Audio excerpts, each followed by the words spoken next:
नमस्कार, आप सभी का बहुत बहुत स्वागत करती हूं भारत 24 पर। मैं हूं आपके साथ पूर्णिमा मिश्रा और एक बार फिर से हम आपके लिए लेकर आए हैं द जेसी शो। प्रधानमंत्री नरेंद्र मोदी लगातार अपने विदेश दौरे कर रहे हैं और जब भी प्रधानमंत्री किसी विदेश दौरे पर होते हैं तो उनकी लोकप्रियता में चार चांद लग जाता है। इस बार प्रधानमंत्री पहुंचे ब्रुनेई और इसके साथ साथ सिंगापुर। इन दोनों ही देशों में प्रधानमंत्री मोदी ने न सिर्फ दिल को जीता बल्कि डील को भी जीता। इसके साथ साथ प्रधानमंत्री मोदी ने भारत की लोकप्रियता का डंका दोनों देशों में बजाया है। जाहिर है कि भारत का अपना एक एजेंडा है और 2014 में शुरुआत की गई एक्ट ईस्ट पॉलिसी की, जिसकी आवाज को और ज्यादा मजबूत भारत करना चाहता है। ऐसे में अब जब नई दोस्ती हुई है दोनों ही देशों के साथ, फिर चाहे वो ब्रुनेई हो या फिर सिंगापुर, इन दोनों ही देशों से नई दोस्ती नई उम्मीदें लेकर आती है। कैसे दोनों देशों के बीच संबंध प्रगाढ़ होंगे, प्रधानमंत्री मोदी के इस दौरे के क्या है मायने, आज इसी को समझेंगे द जेसी शो में। और हमारे साथ मौजूद हैं भारत 24 के सीईओ और editor in chief doctor Jagdish Chandra. बहुत बहुत स्वागत करती हूं सर आपका द जेसी शो में। सर, सबसे पहला सवाल, आज के शो की हेडलाइन है ब्रुनेई सिंगापुर, नई दोस्ती नई उम्मीद। आखिर इसके मायने क्या है? प्रधानमंत्री नरेंद्र मोदी की ब्रुनेई और सिंगापुर यात्रा भारत के अंतर्राष्ट्रीय कूटनीति में एक ताज़ी हवा के झोंके जैसी है। मोदी की परिकल्पना है कि आगे बढ़ो, नए दोस्त बनाओ, नए देशों से जुड़ो, व्यापार बढ़ाओ, कूटनीति बढ़ाओ, दिल्ली से बाहर निकलो। जो ग्लोबल विज़न है उनका, उसको साकार करो। और चूँकि भारत आज एक ग्लोबल कंट्री है, प्राइम मिनिस्टर एक ग्लोबल लीडर है यहाँ के, उसकी इमेज को, उनकी क्रेडिबिलिटी को, उनकी लोकप्रियता को भारत के हित में, इंडिया के हित में, इंडियन इंटरेस्ट के हित में बाहर जाओ, उसको एनकैश करो और एक नया संसार बनाओ जिसमें भारत का डंका हमेशा आपको बचता हुआ दिखाई दे। इसीलिए मंत्र जो है, मूल मंत्र यही है, नए दोस्त बनाओ, नयों को जोड़ो, रिफाइन करो, रीडिफाइन करो फॉरेन पॉलिसी को, एक्सपांड करो उसको, और इसीलिए इसको कहते हैं नए दोस्त और नई उम्मीदें बनाओ। जी, लेकिन सर, प्रधानमंत्री मोदी ने अचानक ब्रुनेई जाने का मन क्यों बनाया, और क्या आपको ऐसा लगता है कि भारत के लिए ब्रुनेई जो है वो रशिया का विकल्प हो सकता है? बहुत से लोगों को आश्चर्य हुआ ये देख के। अभी आए थे यूक्रेन से, वहाँ से, तो इतनी जल्दी कैसे चले गए वहाँ पे जो है। लेकिन वो तो क्या है ना कि उनका आकलन खुद का होता है अपना, वो कोई काम अचानक नहीं करते, वेल थॉट होता है, एक स्ट्रैटेजी होती है उसके पीछे। और विदेश मामलों में तो खुद इतने एक्सपर्टाइज हो गया उनका कि फॉरेन सेक्रेटरी भी वो हैं, फॉरेन मिनिस्टर भी वो हैं, प्राइम मिनिस्टर भी वही हैं, वो खुद ही फैसला करते हैं। तो उनका फैसला जो है ना कई कारणों पर आधारित था, ऐसा मेरा मानना है। पहला कारण जो था वो उनके माइंड में था कि जो ऑयल की डिपेंडेंस है रशिया पे, क्या हम इसको कम कर सकते हैं ब्रुनेई के मार्फत। अचानक कल को चाइना के प्रभाव में या किसी और प्रभाव में या किसी और कारण से अगर रशिया तेल की सप्लाई में कटौती करता है या दाम बढ़ाता है, और इंडिया में 2.5 साल से हम देखा पेट्रोलियम प्रोडक्ट्स के दाम नहीं बढ़े हैं, तो उस सूरत में भारत क्या करेगा। एक विकल्प के रूप में जो है ना, मेरा ऐसा मानना है, इस यात्रा को उन्होंने किया और वहाँ पर संभावनाएँ तलाशी कोई तेल डील करने की। और मुझे ऐसा लगता है कि आने वाले दिनों में कोई मेजर ऑयल सप्लाई का एग्रीमेंट जो है उनके साथ हो सकता है। दूसरा कारण ये रहा होगा कि जो चाइना की जो साउथ सी पॉलिसी, उसमें चाइना को कंट्रोल करना है, उसमें इस कंट्री का रोल है। This country is also natural ally with India and Singapore to stop China. जो साउथ सी का इशू है वहाँ पे जो है, ये मुझे लगा 2 कारण थे। तीसरा कारण ये है कि व्यापार बढ़ाओ, विस्तार करो, आर्थिक इंटरेस्ट जो है इंडिया के, उनको आगे एडवांस करो। और चौथी बात फिर ये कि एक और मुस्लिम राष्ट्र में मोदी का डंका बजाओ, मोदी ब्रांड को और मजबूत करो मुस्लिम राष्ट्र में जा करके। तो मोटे तौर पे कारण रहे होंगे, इनके कारण से उन्होंने इस विजिट को बनाया। It was a well thought, it was not a all of sudden and unscheduled, this is all. Sir, Bharat Brunei की जब बायलैटरल चल रही थी तो जो जॉइंट स्टेटमेंट निकला उसमें खास एक बात कही गई कि bilateral ties to be converted to enhance partnership. आप इसको लेकर क्या कहते हैं? और दूसरी सबसे महत्वपूर्ण बात यह है कि जिन क्षेत्रों का आप जिक्र कर रहे हैं, और कौन कौन से ऐसे क्षेत्र हैं जहां पर रणनीति, कूटनीति या पूरी तैयारी की गई जिसमें हम समग्र रूप से एक साथ विकास करेंगे? देखिए, बेसिक बात तो ये तो एक अच्छी पॉजिटिव कंस्ट्रक्टिव अप्रोच है कि जो रिलेशनशिप का लेवल, इसको बढ़ाओ, इसको एस्केलेट करो। जब विदेश में गए हो तो प्रोत्साहन होना चाहिए, मनोबल बढ़ना चाहिए दोनों राष्ट्रों का। तो ये एक तो फॉरेन मिनिस्ट्री की भाषा है, और अदरवाइज़ भी एक वेल थॉट डिसीजन है कि जो प्रेजेंट लेवल ऑफ रिलेशनशिप है, डिप्लोमेसी है, उसको एस्केलेट करो, उसको एनहांस पार्टनरशिप में कन्वर्ट करो। This is a welcome move by anybody. And then आपने कहा कि जो समझौते हुए हैं इस तरह से, जो मेन है उनका फोकस वो किस पे रहा है, तो बेसिकली क्या है कि Russia is to support Brunei in defence, training and capacity building, जिसे आप कह सकते हैं। और फिर इसके आगे थोड़ा सा अगर अपन बढ़ते हैं तो ट्रेड एंड इन्वेस्टमेंट है, उसमें आप इसको ले सकते हैं, और डिजिटल स्पेस टेक्नोलॉजी को आप इसको इसमें ले सकते हैं, और जो रेन्यूएबल एनर्जी है इसको इसमें ले सकते हैं। तो these are the major area जहाँ दोनों देश मिलकर काम करेंगे और जॉइंट स्टेटमेंट जिन पे एक जोर दिया गया, स्ट्रेस किया गया है। ये अच्छी यात्रा है, चारों दिशाओं में एक बढ़ने की परिकल्पना है प्रधानमंत्री की। Welcome move. सर, क्या ब्रुनेई में किसी भी भारतीय प्रधानमंत्री की पहली यात्रा थी, और क्या भविष्य में भी विदेश नीति में जो ऐसे उपेक्षित राष्ट्र हैं उनकी पहली यात्रा नरेंद्र मोदी ही करेंगे? वैसे तो नरेंद्र मोदी खुद 3 बार जा चुके हैं, लेकिन जो बायलेटरल विजिट है, ऑफिशियल बायलेटरल विजिट है, वो ये पहली थी। वहाँ 14,000 भारतीय रहते हैं। 1920 में लोग चले गए थे तेल की खोज में ब्रुनेई, फिर वहीं बस गए जा कर के सारा जो है वहाँ पे। और जब ये राष्ट्र बने तो भारत का शुरू से संबंध इनके साथ में बहुत अच्छा रहा। तो संबंध थे, लेकिन अब रीडिफाइन कर रहे हैं संबंधों को, उनको स्ट्रेंथन कर रहे हैं। हाँ, पहली यात्रा का ये प्रश्न है, उनके मन में उमंग रहती है, उत्साह रहता है इस तरह का कि चलो एक नई खोज करते हैं जाके। और ये पहली बार नहीं हुआ है, इस 2 टेन्योर में, तीसरा टेन्योर चल रहा है। कम से कम 10 बार उन्होंने ऐसे राष्ट्र हैं जो कि उपेक्षित थे, कहीं थे नहीं, इंडिया के फॉरेन मिनिस्ट्री की प्रायोरिटी में नहीं आते थे, वहाँ गए। आप देखिए पोलैंड गए, 45 साल में पहली बार कोई गया। फिर यूक्रेन गए, 33 साल बाद कोई वहाँ पे गया। देखा आपने, जब 2014 में बने थे तो 3 महीने में वहाँ उस समय जो है नेपाल चले गए। 17 साल बाद कोई प्राइम मिनिस्टर वहाँ नेपाल में गया। नेपाल से निकले श्रीलंका चले गए। 28 साल बाद कोई लंका में वहाँ पे गया। फिजी में चले गए, 33 साल बाद फिजी गया। तो ये लंबी श्रृंखला उनकी, कम से कम 10 ऐसी यात्राएं जिन्हें कहते हैं खोजी यात्राएं, या ये एक जो रीडिस्कवरिंग यात्रा है वो कर चुके हैं। और मुझे पूरा भरोसा है कि आने वाले समय में भी ऐसे राष्ट्र जो विदेश मंत्रालय की प्रायोरिटी में नहीं आए रिलेशनशिप में और उपेक्षित रहे, उनको एक एक को वो देखेंगे, और जैसे समय मिलेगा उनके साथ में अपना जो कॉन्टैक्ट है भारत का उसको रीएस्टेब्लिश करेंगे, उसको एस्केलेट करेंगे उसके लेवल को। ऐसा मेरा मानना है। सर, हमेशा ऐसा लगता है जब विदेश यात्रा पे होते हैं प्रधानमंत्री तो एक अलग रंग में होते हैं, प्रसन्नचित होते हैं, उत्साहित होते हैं। ऐसा क्यों सर? ऐसा इसलिए है कि कुछ बातें बहुत क्लियर हैं। एक तो उनका माइंड ये है कि डिस्टेंसेज आर ओनली साइकोलॉजिकल। मैं दिल्ली में हूँ, अहमदाबाद में हूँ, ब्रुनेई में हूँ, मेरे को फ़र्क नहीं पड़ता। स्टेट ऑफ माइंड वही है एक तरह से। सेकंड, ये only busy people have time because they are planned. आप देखते हैं इसको जो है। तीसरा क्या है, आर्थिक रिश्ते मजबूत होते हैं, इससे आप जाते हैं हर बार नई डील करते हैं कंट्री के इंटरेस्ट में, इंडिया फर्स्ट जिसे आप कहते हैं। चौथी बात क्या, जब भी विदेश जाते हैं तो वहाँ के राष्ट्राध्यक्ष हैं, चाहे प्रेसिडेंट या प्राइम मिनिस्टर है, वो अद्भुत उनके स्वागत में जो पलक पाँवड़े बिछाते हैं तो कोई व्यक्ति उससे भावुक हो सकता है, प्रभावित हो सकता है। आप देखते हैं कोई राष्ट्रपति पाँव छू रहा है, कोई प्रधानमंत्री गले मिल रहा है, कोई कह रहा है यू आर द बॉस, कोई कुछ कह रहा है। आप देखिए किंवदंतियाँ किस किस तरह की वहाँ पर बनती हैं, तो आकर्षण है। चौथा क्या, भारत के नागरिक वहाँ रहते हैं, उनके मन में, प्राइम मिनिस्टर के मन में हमेशा भाव रहता है उनको टेक केयर करने का, मिलने का, लुक आफ्टर करने का, चलो जाके आते हैं, मिल के आते हैं। और इसीलिए जब वो जाते हैं तो इंडियन पोरा जिसे आप कहते हैं, वहाँ पे भारतीय जो लोग हैं जो मिलने आते हैं शाम को, तो एक अलग ही अंदाज़ होता है नागरिक अभिनंदन का। अभी आपने देखा वहाँ पे जो है, आप देखिए तस्वीरें उठा करके कि बच्चे को गले लगा रहे हैं। एक बच्चा ने तस्वीर बनाई, उसको वो कर रहे हैं, एक बच्चे को उठा रहे हैं वहाँ से, बच्चों में लोकप्रिय हो रहे हैं, देखा आपने। और फिर क्या है कि मराठियन वहाँ पे जो है कुछ कलाकार गए हुए थे तो ड्रम बजा रहे हैं। आप देखिए कितना अच्छा ड्रम बजा रहे हैं नेचुरल मूव में, तो उनकी आत्मा खिल उठती है। भारत के लोगों से विदेश में जब वो मिलते हैं तो बहुत अच्छा लगता है उन्हें।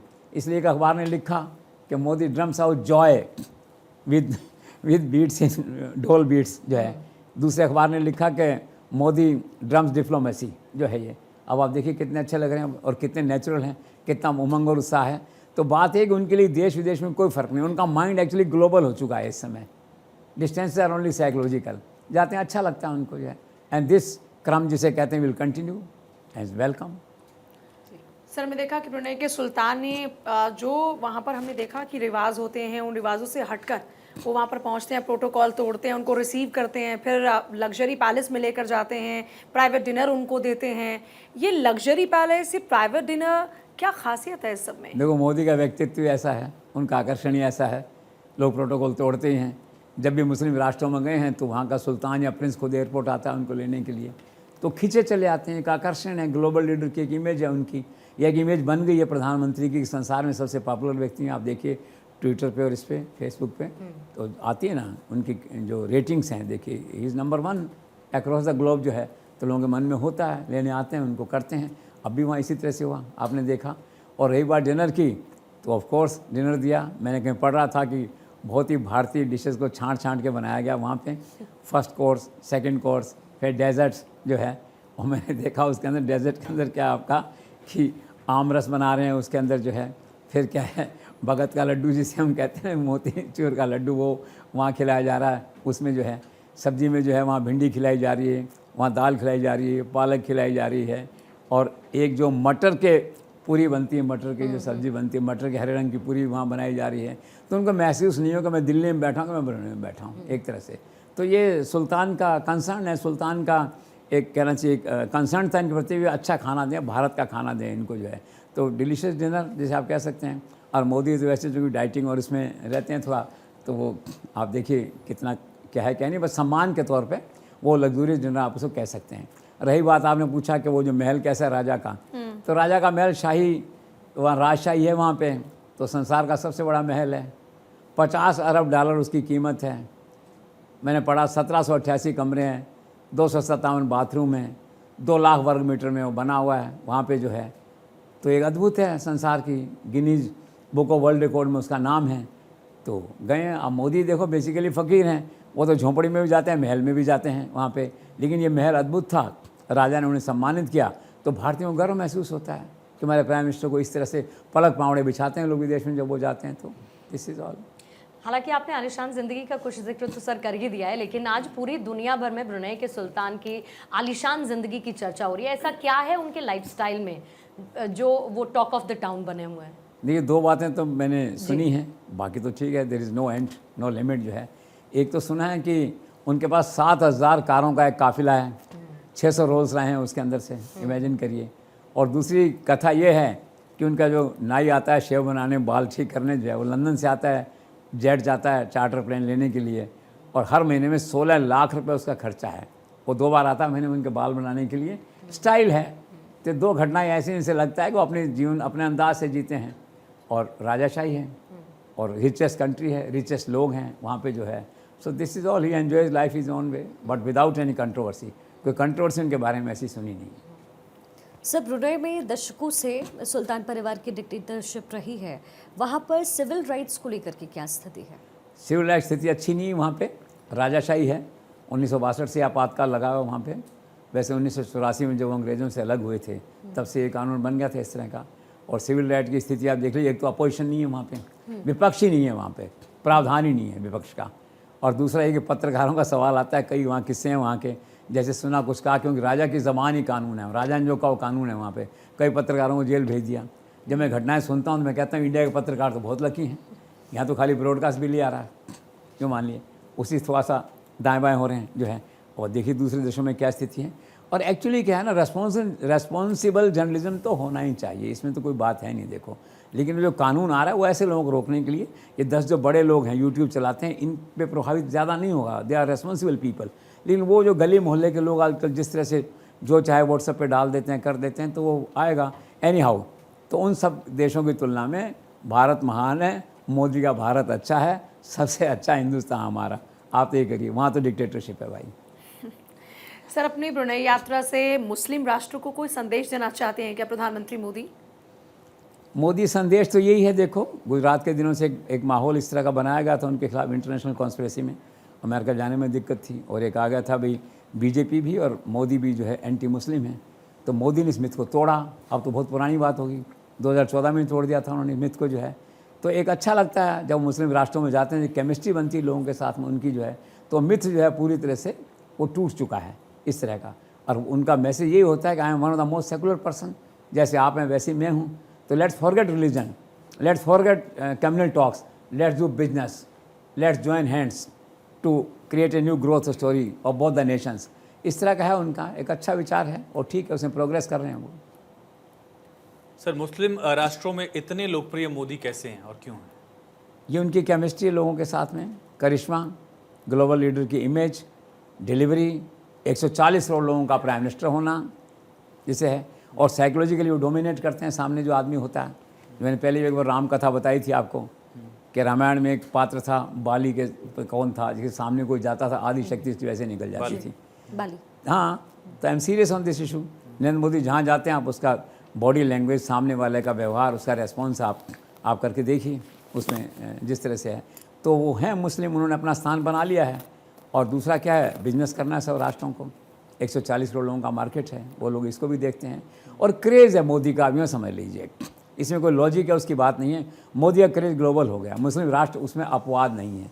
तो जाते हैं तो अच्छा लगता है सबको। आप देखिए किस तरह का रिसेप्शन होता है उनका, किस तरह के पुरस्कार मिलते हैं उनको उन राष्ट्रों में। आप देखिए, इज ए मिरेकल, ये एक चमत्कार से कम नहीं है। एक मतलब हिंदू प्रधान देश के प्रधानमंत्री का भी, आज आप कितना ही सेकुलर हैं, लेकिन एक भारतीय जनता पार्टी की बेसिक इमेज तो हिंदू पार्टी की है ना। आज सारा देश आपके साथ आ गया, साउथ आ गया, हिंदू मुस्लिम सब आ गए, लेकिन बेसिक जो आपका वोट बैंक है वो हिंदू वोट बैंक है, एक तरह से कहा जाता है जो, ठीक है। उसके प्राइम मिनिस्टर जब वहाँ जाता है तो कितना करेज और कन्विक्शन चाहिए, आप देखिए इसके अंदर। और वो सक्सेस है, वो कामयाब है। तो कुल मिला के ये है कि एक अच्छा माहौल वहाँ पे बना है और एक बिल्कुल सेकुलर और एक इंडिपेंडेंट प्रोग्रेसिव प्राइम मिनिस्टर की इमेज जो नरेंद्र मोदी की इन राष्ट्रों में बनी है। सर, जब भी प्रधानमंत्री नरेंद्र मोदी मुस्लिम देशों में जाते हैं तो वो वहाँ के मस्जिदों में ज़रूर जाते हैं। आपको लगता है ये उनकी एक सेक्युलर पॉलिसी का एक हिस्सा है? हिस्सा है उनका। मैंने तो करेज कन्विक्शन की बात पहले आपसे कही थी। एक इंटरनेशनल डिग्निटी और जिसे कहते हैं उसके हिसाब से चलना, इंटरनेशनल डिप्लोमेसी के हिसाब से चलना तो बहुत बड़ी बात है। और मस्जिद में जाना तो एक कदम और आगे है। पहली बात तो मुस्लिम राष्ट्र में जाना, दूसरा फिर मस्जिद में जाना जिसे कहते हैं एक कदम और आगे है और पॉपुलर है। 16 देशों में 17 मुस्लिम देशों में जा चुके हैं और अधिकांश मस्जिद में गए हैं। पहले यूएई गए थे, वहाँ मस्जिद में गए, फिर सऊदी अरब में गए जो है, मिस्र में गए, 1000 साल पुरानी मस्जिद थी वहाँ पे गए, ओमान में गए, इंडोनेशिया में गए। तो मस्जिद में जाना उनका ठीक एक part of courtesy, part of respect है उनकी संस्कृति के प्रति जिस देश में गए हैं वो जो है। नाइस, अच्छा है, अच्छा मैसेज है। सर, अभी तक कई मुस्लिम राष्ट्र में प्रधानमंत्री मोदी गए, आपने जिक्र भी किया उनके जाने का, लेकिन हमने देखा कि वहाँ पर सर्वोच्च नागरिक सम्मान उनको दिया गया। इस घटना को आप कैसे देखते हैं? ये भी चमत्कार से कम नहीं है। देखिए जो टोटल है ना कि आप किसी के व्यक्तित्व से इतने प्रभावित हैं कि आपका मन करता है कि मैं मेरे देश का जो सर्वोच्च सम्मान है इस व्यक्ति को दूं। और खाली मुस्लिम राष्ट्रों की बात नहीं हो रही है। आप इसमें देखिए, रशिया में सर्वोच्च पुरस्कार उनको मिला, एक अमेरिका में मिला और 2-4 देश ऐसे नॉन मुस्लिम वहाँ मिला। और मुस्लिम कंट्रीज़ में तो आप देखते हैं सब में जहाँ जहाँ जाते हैं नॉर्मली कहीं ना कहीं 10 में से 8 जगह उनको सर्वोच्च पुरस्कार मिला है उसके अंदर से। तो एक अच्छा प्रयास है, उन देशों का गुडविल जेस्चर है भारत के प्रति और भारत रेस्पॉन्ड करता है, उससे नरेंद्र मोदी रेस्पॉन्ड करते हैं। तो it's a win win situation, mutually benefit है। एक तरह से भारत से जुड़ेंगे तो व्यापार करेंगे, उनका फ़ायदा है, भारत का फ़ायदा है। तो एक अच्छा प्रयास है, एक अच्छी सोच है, प्रगतिशील सोच है जिसे कहते हैं। सर, आखिर दक्षिण पूर्वी एशिया की राजनीति में भारत की दिलचस्पी इतनी बढ़ती क्यों जा रही है? क्या इसके पीछे की वजह और साथ ही भारत की लुक ईस्ट पॉलिसी मजबूत होना भी है क्या? निश्चित तौर पे सबसे बड़ी वजह ये है कि नरेंद्र मोदी जिसे कहना चाहिए ग्लोबल साउथ के लीडर बनना चाहते हैं in the larger interest, being a global peace maker या ग्लोबल लीडर जो है। और चाइना का जो साउथ सी का इशू है वो अंतर्राष्ट्रीय चिंता का विषय है। चाइना जैसा विस्तारवादी हो गया है, वो मानता नहीं है। वो चाहे भारत के मसले हों, चाहे उसके मसले हों, सी के मसले हों, वो कह रहा है कि 90% एरिया मेरा है।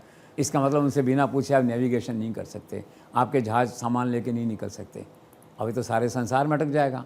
भारत का 55% जो ट्रेड है, 55% वो उसी रास्ते से निकलता है।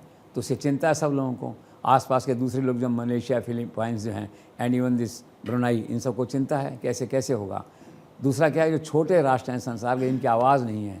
नरेंद्र मोदी उनको आवाज़ देना चाहते हैं, ग्लोबल साउथ का लीडर बनना चाहते हैं एक तरह से जो है। तो इस तरह की सारी स्थिति है। इसलिए प्राइम मिनिस्टर ने कहा कि we support growth story but not the imperialism, हम विस्तारवाद को समर्थन नहीं देंगे। तो दक्षिण में जो आप कह रहे हैं, दक्षिण एशिया में जो है, दक्षिण पूर्व एशिया में, साउथ ईस्ट एशिया में जो है उनके एक्टिव होने का जो मेन कारण है, एक तो ये कारण है इस तरह से। दूसरा क्या, चीन के बढ़ते प्रभाव को रोकना वहाँ पे उन देशों में जो है। तो एक ग्रुप बनेगा और स्थिति आप देखिए ना इस तरह से। सिंगापुर ने जो जॉइंट स्टेटमेंट जारी किया है, बाकायदा उसमें कहा गया है कि यहाँ फ्री नेविगेशन होना चाहिए, ओवरनाइट फैसिलिटी जो है और फ्लाइट फैसिलिटी जो है मिलनी चाहिए वहाँ पे। तो नरेंद्र मोदी का मॉरल इन्फ्लुएंस है सिंगापुर के, उनके जो ऑफिशियल स्टेटमेंट है उसमें इस बात का जिक्र है। तो क्या है कि चाइना, साउथ चाइना सी का इशू बड़ा इशू है और उसमें नरेंद्र मोदी लीड ले रहे हैं।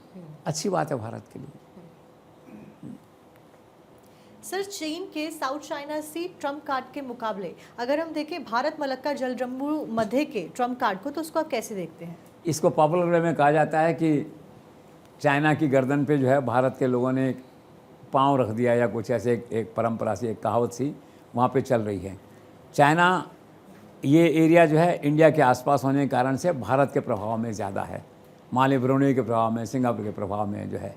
और इस रूट से चाइना का इतना, जो चाइना की जो ग्रोथ स्टोरी है उसका जो तेल जाता है सारा इसी रूट से जाता है।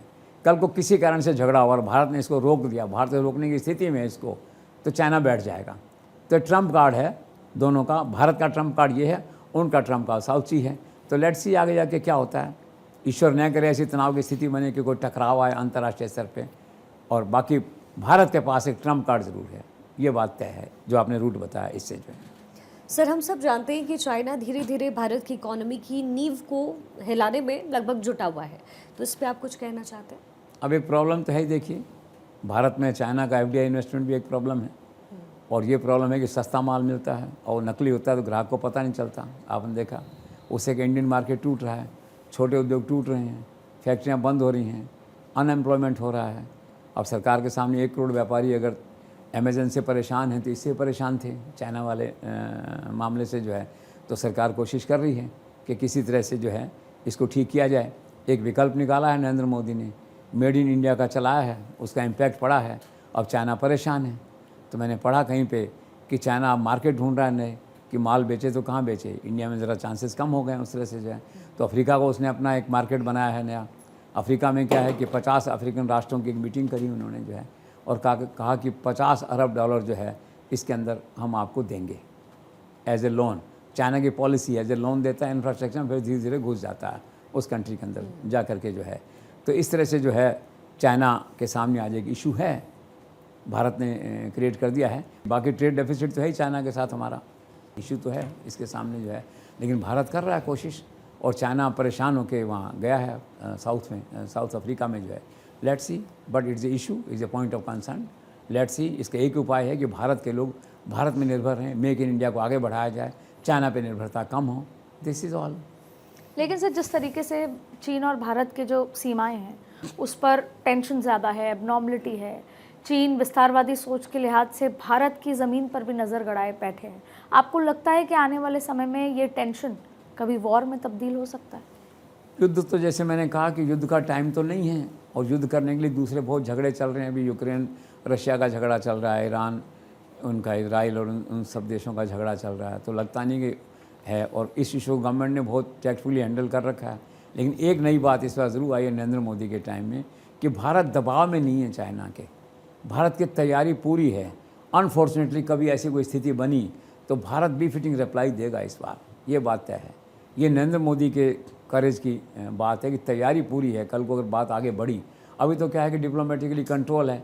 हालांकि भारत सरकार खुद मानती है, विदेश मंत्रालय खुद मानता है कि हम इससे टेंस हैं थोड़ा सा, मतलब all is not well on India China border, Ladakh खास करके उस एरिया में जो है। लेकिन क्या डिप्लोमेटिकली काम चल रहा है। चाइना भी क्या है, बस धीरे धीरे करता है, फिर बैठ जाता है आकर के। भारत प्रोटेस्ट करता है, लेकिन अभी स्थिति क्या है कि अंडर कंट्रोल है एक तरह से। लेकिन अगर कभी युद्ध की स्थिति बनी तो आप ध्यान रखना, it is not 1962। India will give a befitting reply this time under the leadership of Narendra Modi. ये तय मानिए आप इसको। Sir, India could be mediator on Ukraine, Putin का ये कहना, इस डेवलपमेंट को आप कैसे देखते हैं? ये डेवलपमेंट बहुत बड़ा है। It's a recognition of Narendra Modi as a global peace maker, as global mediator, as international trouble shooter. मैंने पहले भी कहा था, अब बात बिल्कुल सामने आ गई। पिछले जैसे शो में हमने एक भविष्यवाणी जैसी बात कही थी कि वो दिल्ली को प्रेफर करेंगे यूक्रेन वाले जो हैं। उसके अगले दिन ही बयान आ गया था कि दिल्ली में करें तो ठीक है। आज पुतिन का बयान आ गया, बहुत बड़ी बात है। अब दोनों राष्ट्र, दोनों पक्ष नरेंद्र मोदी के लीडरशिप को, उनके मध्यस्थता को स्वीकार कर रहे हैं। इससे पहले इस प्रकार के मध्यस्थ अमेरिका क्या करता था, रूस क्या करता था। Now they have been replaced by Narendra Modi's India, जिसे कहना चाहिए। और मुझे तो ऐसा लगता है कि थोड़ा ये बाकी बॉर्डर्स अगर थोड़ी ठंडी हो जाएं इंटरनेशनल जो है, तो ये समझौता हो सकता है दिल्ली में। And I think Narendra Modi is on the gate of getting, entry point of getting a Nobel prize, लगता है ऐसा। Let's see. सर, प्रधानमंत्री मोदी ब्रुनेई के बाद फिर सिंगापुर गए, और सिंगापुर को लेकर के बिजनेस और पॉलिटिकल रेलेवेंस उस यात्रा की क्या है, और सिंगापुर भारत के लिए इतना अहम क्यों है? सिंगापुर बेसिकली क्या है कि Singapore is India's bridge to South East Asia, one. दूसरा इसमें यह है कि प्राइम मिनिस्टर की जो यात्रा है वो इस बात का प्रतीक है, सिंगापुर की यात्रा, कि इंडिया की ग्रोथ स्टोरी में Singapore is a natural partner, Singapore is a major important partner. जो FDI आती है उसमें पूरे संसार में छठे लेवल पे भारत है, भारत में सिंगापुर जो है छठे लेवल का FDI का जो है। और अब मैंने सुना है पीयूष गोयल ने कहा है कि अब जो है हम इसको 12 करोड़ डॉलर की जो बात चल रही है वो हम इसको अगले 5 साल में 12 को 5 गुना बढ़ा देंगे, मतलब 60 अरब डॉलर इन्वेस्टमेंट जो वहाँ से आ जाएगा एक तरह से। तो ग्रोथ स्टोरी में भी स्ट्रैटेजिक है वो। सेकंड क्या है कि सिंगापुर की जो लोकेशन है बड़ी स्ट्रैटेजिक है, सी रूट के हिसाब से। आप देखिए उसमें ईस्ट वेस्ट का जो रूट है उस पर सिंगापुर है और संसार के सब देश उससे कहीं न कहीं जुड़े हुए हैं, भारत का व्यापार भी उससे जुड़ा हुआ है, तो एक मेजर इंटरेस्ट है। सेकंड क्या है, फिर वही साउथ चाइना सी के अंदर भी सिंगापुर कहीं न कहीं प्रभावित होता है उससे, और एक इमेज है सिंगापुर की भारत की, और एक तटस्थ राष्ट्र की इमेज है उसकी, हर कोई जुड़ना चाहता है उससे। तो कुल मिला के क्या है, सिंगापुर से जुड़ने के अपने कारण हैं और भारत शुरू से रहा है, नरेंद्र मोदी ने उस रिश्ते को और मजबूत किया है। तो Singapore has its own relevance as far as India is concern. जी सर, प्रधानमंत्री की यात्रा के दौरान सिंगापुर से 4 MOU साइन हुए हैं। अब इसके बारे में क्या कुछ जानकारी आप देंगे? देखिए MOU साइन हुए हैं, बिल्कुल हुआ है, इसमें कोई बात नहीं है। सेमी कंडक्टर पे हुआ है, आप ये कहिए, फिर जो है डिजिटल टेक्नोलॉजी पे हुआ है, स्किलिंग पे हुआ है, हेल्थ सर्विसेज पे हुआ है, ये तो हुई हैं। लेकिन इससे इम्पॉर्टेंट बात ये है, ऑफ द लाइन जो है इसके दायरे से थोड़ा MOU से दायरे से बाहर अगर निकलें तो Narendra Modi has played well as a economic leader at Singapore. उन्होंने वहाँ के जो बिजनेस लीडर्स थे उनकी मीटिंग बुलाई, 18-20 लोग उसमें शामिल हुए और ये माहौल बना सबके मन में कि प्राइम मिनिस्टर खुद आपको इनवाइट कर रहा है और कह रहा है सिंगल विंडो पे सब मिलेगा। तो आने वाले समय में जो आज जो ट्रेड का लेवल है वो दुगना होगा, इसमें कोई संशय किसी को नहीं है। That was a super success, ये जो मीटिंग हुई है वहाँ पे जो है। तो ऐसा माना जाना चाहिए कि जो 4 MOUs हैं ये तो आगे बढ़ेंगे ही, इसके अलावा बड़ी मात्रा में आने वाले दिनों में स्पेशली सिविल एविएशन सेक्टर है जैसे और सेक्टर्स हैं, ये जो पहले डिफाइन किए हैं अपन ने बताए हैं, इनमें भारत सिंगापुर का व्यापार बढ़ेगा और अगले 2-3 सालों में बड़ी मात्रा में इन्वेस्टमेंट FDI है ना सिंगापुर से आने वाला। तो हो सकता है पीयूष गोयल का कहना सही हो कि 5 गुना बढ़ सकता है ये। सर, प्रधानमंत्री मोदी ने सिंगापुर में कहा कि उन्हें भारत में कई सिंगापुर बनाने हैं, इस बात के मायने क्या हैं? उन्होंने साफ कहा, पहली बार नरेंद्र मोदी ने इस तरह से कहा कि सिंगापुर की जो विकास की स्टोरी है, ग्रोथ स्टोरी है, वो विकासशील राष्ट्रों के लिए प्रेरणा का स्रोत है, एक प्रेरणा है। नरेंद्र मोदी का कहना बहुत बड़ी बात है। नरेंद्र मोदी केवल एक प्राइम मिनिस्टर नहीं है एक देश के, वो एक ग्लोबल लीडर हैं, सारा संसार उन्होंने देखा है। उसको देखने के बाद सिंगापुर के बारे में उनका ये असेसमेंट बनना और उनका ये कहना कि let's every developing country should follow Singapore, बहुत बड़ी बात है। और आप देखते हैं इंडिया में जब कहीं जाते हैं कोई बहुत अच्छी चीज़ दिखाई देती है, पार्क दिखाई देता है। जयपुर में एक पार्क बना पिछले दिनों, हाउसिंग बोर्ड ने बनाया, वहाँ पे चीफ मिनिस्टर गए तो जाते ही देखा, उन्होंने कहा ये तो सिंगापुर जैसा लगता है। तो सिंगापुर की एक परिकल्पना बन गई। पहले लोग कहते थे दुबई जैसा लगता है, लेकिन वो ट्रेडिशनली ये माना जा रहा है, कोई बड़ी इमारत देखी, बड़ी बिल्डिंग देखी, बड़ा पार्क देखा, कोई बड़ा सेंटर देखा ऐसा आपने, तो मन का भाव एकदम से ऐसा निकलता है कि अरे सिंगापुर जैसा है। तो सिंगापुर क्या है, एक कल्पना लोक का विषय है भारत में भी और विकासशील राष्ट्रों में। तो उनका भाव यही था कि let's create more and more Singapore, अर्थात हम भी बड़े बड़े और प्रोजेक्ट यहाँ पे लाएं। और एक्चुअली मन का भाव ये था कि हम सिंगापुर को भी कल को पीछे छोड़ दें इन ए वे जो है। ये अच्छी बात है, it's inspiration for everybody, for all the investors, come and join hands with Narendra Modi. FDI वाले लोग जो है, let's create 100 Singapore in India, let's see. Sir, कुछ लोग कहते हैं कि दुबई की तरह, मॉरिशस की तरह सिंगापुर भी एक टैक्स हेवन है, आप कैसे देखते हैं? तो टैक्स हेवन है बिल्कुल, सरकार बिल्कुल गोपनीयता मेंटेन करती है स्विट्जरलैंड की तरह। आपके खातों में कितना पैसा है, कहाँ से आया, कोई नहीं पूछेगा। वहाँ कोई CBI ED नहीं जा सकती, जाएगी तो शेयर नहीं करेंगे आपको। दूसरे देशों की FDI एजेंसीज जो हैं और इन्वेस्टिगेटिव एजेंसीज जाएंगी तो शेयर नहीं करेंगे। तो एक सुरक्षा का भाव वहाँ पे लोगों के मन में है, इसलिए टैक्स हेवन कहते हैं। भाई चाहे इतना पैसा लाओ, जब देश से बाहर ले जाओ, जब देश के अंदर ले जाओ। एक होता है ना freedom of movement of currency, वो वहाँ पे है सारा जो है। तो इसलिए वहाँ जो लोग हैं देश विदेश के, वो वहाँ पे इन्वेस्ट करना चाहते हैं जो है। तो ठीक है, अपने अपना देश, अपना अपना कानून है, फाइन। सर, क्या भारत और सिंगापुर के जो संबंध है उनका कोई हिस्टोरिकल, कल्चरल और रिलीजियस संबंध भी रहा है? हाँ, 2 पुरानी सभ्यताएं हैं संसार की, आपस में जुड़ी हुई हैं। आप इसी से आइडिया लगाइए कि दिवाली पे नेशनल हॉलीडे होता है सिंगापुर में, कैन यू इमेजिन। आप देखिए मंदिर हैं इतने सारे वहाँ, मंदिरों में लोग जाते आते हैं वहाँ पे जो है। तो काफ़ी पुराना बैकग्राउंड है और साउथ के लोगों से बहुत जुड़ा हुआ है, केरल की साइड से बहुत जुड़ा हुआ बैकग्राउंड है पुराना। तो हैं उनके साहित्यिक संबंध हैं और मतलब लिटरेचर के रिलेशन हैं, हिस्टोरिकल रिलेशन है, रिलीजियस रिलेशन है। तो there is a sufficient historical background of relationship between the two nations. Sir, प्रधानमंत्री मोदी के सिंगापुर दौरे के दौरान बनारसी पान का जिक्र हुआ, बड़ा इंटरेस्टिंग सा वो था, ऐसा कैसे हुआ?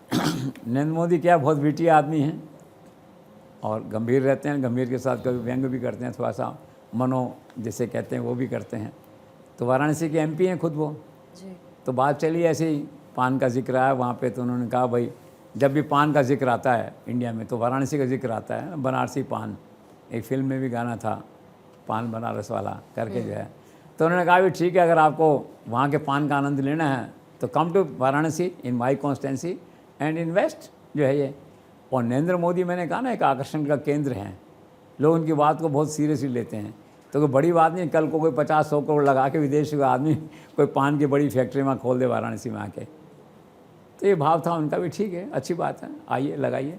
और ये तो देखो क्या होता है कि ट्रेड को आगे बढ़ाने की बात होती है।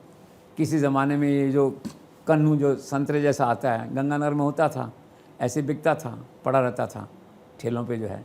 किसी ने समझा दिया, विदेश से कोई आदमी आ गया, जैसे नरेंद्र मोदी ने कहा कि पान पे आओ, ऐसे किसी की समझ में आ गई बात, और वो एक्सपोर्ट होता है, मिलता ही नहीं है वहाँ पे। आम देखिए आप जो है एक्सपोर्ट होने लग गए यहाँ पे जो है, तो सारा नक्शा बदल गया उस सिचुएशन का जो है। तो मार्केट की बात होती है, तो बड़ी बात नहीं कल को कि पान का भी एक कोई बड़ा फैक्ट्री, बड़ा कारोबार, बड़ी यूनिट, बड़ा कुछ ऐसा वाराणसी में लग जाए, अच्छी बात है, welfare of the people of Varanasi. Sir, पर एक सवाल यहाँ पर ये उठता है, आपने कल्चरल बहुत सारी चीज़ों की बात की, बैकग्राउंड की, कि सिंगापुर में मुस्लिम आबादी घटती क्यों जा रही है? हाँ, ये नेचुरल है, वैसे तो कोई कारण नहीं है, क्योंकि कोई वहाँ सेकुलर नॉन सेकुलर का मुद्दा नहीं है। Rather Singapore is one of the most secular country of the world, everybody is free. वहाँ कोई हिंदू मुस्लिम का इशू भी नहीं है, मतलब वहाँ की कोई लोकल कास्ट से कोई इशू नहीं है। बस इसे कहना चाहिए just a statistical this thing. कभी कोई बातें संयोग से होती हैं, तो कुछ संयोग से ऐसा हो रहा है, इससे कोई डिज़ाइन नहीं है। वहाँ की गवर्नमेंट भी इसको कुछ एक्सप्लेन नहीं कर पाई। एक मुद्दा आया था वहाँ पे, वैसा कैसे हो रहा है जो है ये, तो काफ़ी देखा गया इसको, तो कोई लॉजिकल कंक्लूजन पे बात पहुँची नहीं। But it is just a coincidence कि मुस्लिम लोग आए होंगे तो कुछ चले गए वहाँ से, तो एक इम्प्रेशन बन गया। फिर क्या ना, छोटा देश है, छोटी बातें हैं वहाँ की, आप देखिए, तो चले गए होंगे 20 मुस्लिम परिवार, तो उनको ऐसा लगा होगा कि 15% लोग चले गए यहाँ से।